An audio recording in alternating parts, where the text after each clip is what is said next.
Jules Frederic Nallavoine, a painter whose life spanned from 1879 to 1951, carved a unique niche in the early 20th century art world, blending elements of Impressionism with the emerging styles of modernism. Born in the small provincial town of Beaune, France, his early years were steeped in the rural landscapes and historic vineyards that would later permeate his artistic vision. The son of a local wine merchant, Nallavoine's exposure to art was initially limited to the religious iconography and pastoral scenes prevalent in his community. His formal education in art began at the age of 16, when his talent caught the eye of a visiting Parisian artist, who recommended his enrollment at the École des Beaux-Arts in Paris. Moving to Paris in 1895, Nallavoine embraced the vibrant artistic environment, which was teeming with new ideas and a radical departure from traditional artistic norms. At the École des Beaux-Arts, Nallavoine studied under prominent painters such as Gustave Moreau and Fernand Cormon, who were influential in shaping his early artistic style. His initial works, primarily landscapes and still lifes, exhibited a keen observation of light and color, hallmarks of the Impressionist movement.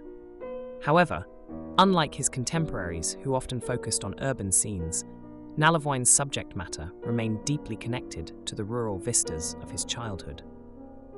In 1905, Nallavoine's work gained significant attention at the Salon des Artistes Français, where he exhibited Matin sur les vignes, Morning on the Vineyards, a luminous portrayal of sunrise over Beaune's vineyards.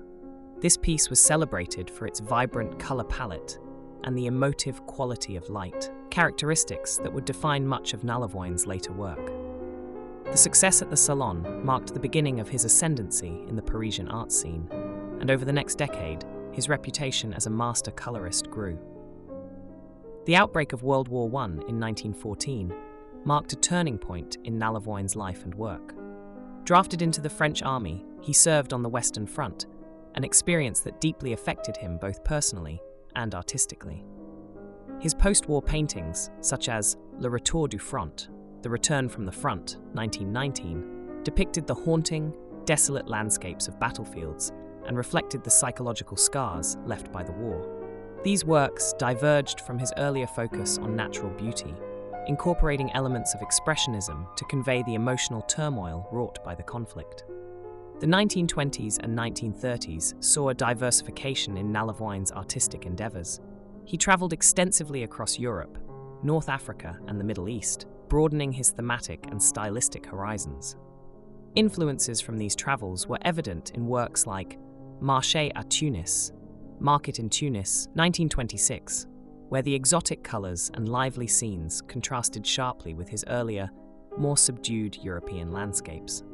During these years, Nallavoine also engaged with various avant-garde movements, particularly with the Surrealists and the Cubists, although he never fully adopted the doctrines of these styles. Instead, he assimilated certain elements, such as the fragmented forms of Cubism and the dreamlike quality of Surrealism, into his distinctive approach. This period was characterized by experimentation with form and perspective, yet his works remained grounded in a profound connection to nature and a nuanced exploration of human emotions. By the 1940s, with Europe once again engulfed in war, Nallavoine's output decreased significantly. His later paintings, often introspective and somber, reflected the pervasive sense of uncertainty and loss during this period. Les Ombres Longues, The Long Shadows, 1943, is perhaps the most poignant of these works, capturing the long shadows cast by a setting sun in a metaphor for the twilight of his own career and the somber epoch he was living through. Jules Frederic Nallavoine passed away in Paris in 1951. Though his death marked the end of an era, his artistic legacy lived on. His works are housed in numerous galleries and private collections around the world, including the Musée d'Orsay in Paris and the Metropolitan Museum of Art in New York. Posthumously, his influence has been recognized in the context of both Impressionist and modernist art movements. A modest retrospective of his work was organized in Paris in 1960, and since then, several exhibitions have reassessed his contributions to 20th century art, highlighting his unique ability to blend traditional techniques with innovative visions. Nallavoine's biography not only chronicles the life of a singularly talented artist, but also encapsulates a vibrant period in art history, marked by great upheaval and creativity. His work remains a testament to the enduring power of visual art to reflect and shape human experience across different eras and landscapes.